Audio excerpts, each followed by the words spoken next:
Hello Nerdlings and welcome to a new deck profile video. It used to be called the Deck Tech video for the Pokémon TCG. It's now changed to Deck Profile since we're changing it up a bit, so I want to change the name of it as well, as you can see.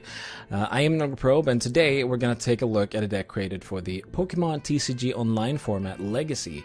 On your screen now, you can see which packs or which sets are allowed to play or legal to play within that format.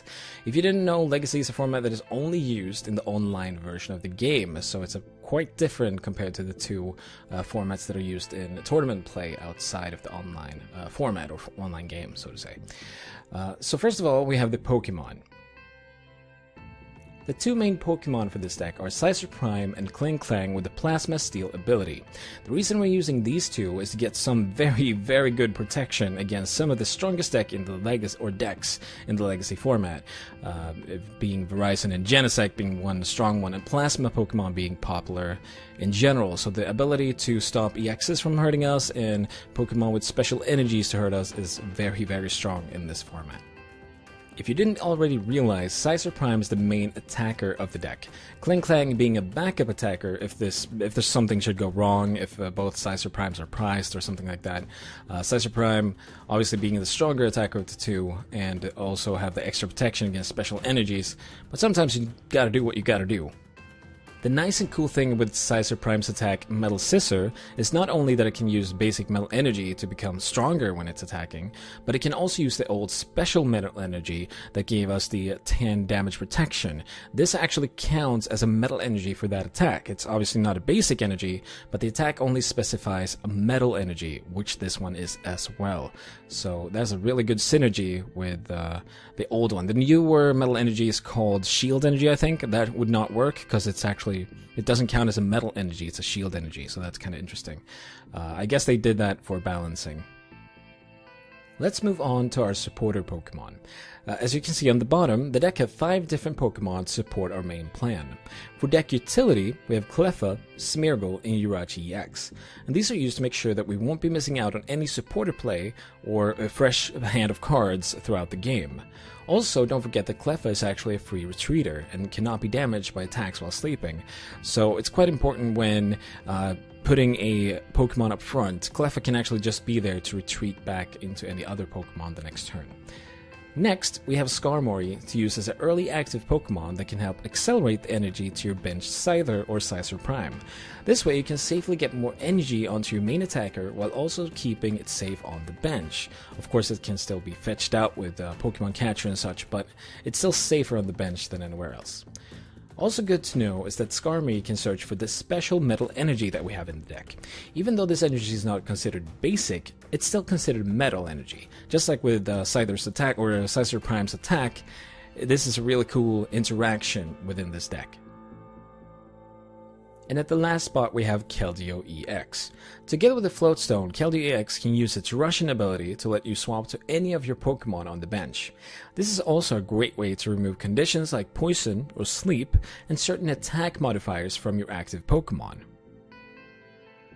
Now let's move on to our trainer cards, starting with all non-supporters. As you can see, there isn't a lot of super cool text in the deck. We play the rare candy so that we don't have to play the stage 1 of Klinklang, which is a really good thing. You can replace one rare candy with the stage 1 if you wish, but I would suggest not to. It's not really needed. Rare candy is a better play, I think. We also use the combo of Hypnotoxic Laser and Verbank City Gym to deal that extra damage, and we also have the Silver Bangle there to deal extra damage to your opponent's EXs, something that can be used when you see them being played or just thrown away to a Junk Arm or Ultra Ball if you don't really need it. I would suggest always keeping it though, since there always tends to be some EX being played like Keldeo or Jirachi EX. Also, the reason we're playing the less popular random receiver is because we can actually pick it up from the discard pile with Junk Arm again. And since this format doesn't have VS Seeker like so many other formats, this is our best way of getting a supporter cards from using cards from our discard pile.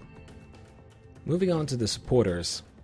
We play a pretty common supporter lineup for this format.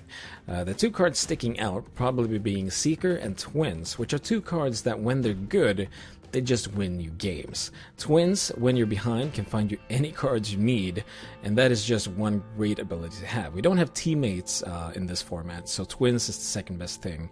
And Twins might even be better since you don't need to wait for a knockout for it to happen. A Seeker can either be used to remove your opponent's last benched Pokemon where you're about to KO their active to just steal the game from them. You can also return your Pokemon with a lot of damage to heal it up again, or with energies and tools so that you can play them again on another Pokemon. It also has the ability to let you reuse Jirachi EX, something that we really can't do with any other card within this deck. It's just a great versatility card. Now let's move on to the least interesting cards, the energies. We play 3 basic metal energy and 4 special metal energy. And also remember that the special metal energy works with Skarmory and Scizor Prime's attack. You could also add an extra energy here if you wanted to, but I would suggest that then you might as well just play an extra Super Rod to be able to get them back into your deck again instead. So you can search it out with Skarmory or something else like that. I feel like that is a better plan.